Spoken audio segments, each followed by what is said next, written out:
O Goberno da Xunta de Galicia non están acostumados a este tipo de cuestións. Sempre teñen a mesma dinámica. Recordamos como esta estrada era anunciada por Feijóo no seu momento e leva dende moitos anos facéndolle ver a xente sempre en campaña electoral, evidentemente, que os cidadáns desta comarca esquecida pois van a volver a ter unha estrada que comunique, ademais, cunha zona tan importante e que comunique dous territorios. En definitiva, o Partido Popular na Xunta de Galicia sempre fai o mesmo.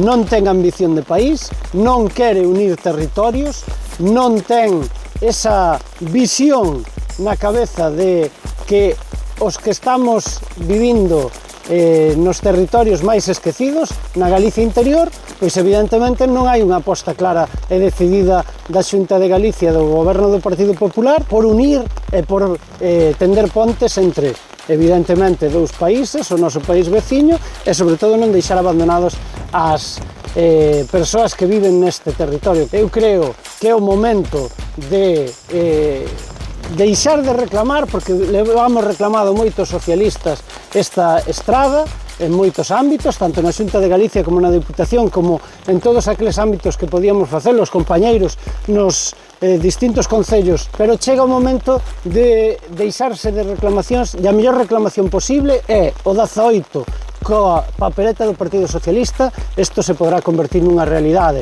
Todo o demais serán cuestións que, como nos ten acostumado o Partido Popular, cuestións electoralistas e que non servirán de nada. Vota por o Partido Socialista, vota besteiro e, dende logo, solucionaremos este problema porque os socialistas levamos moito tempo creendo nesta estrada e nesta comunicación.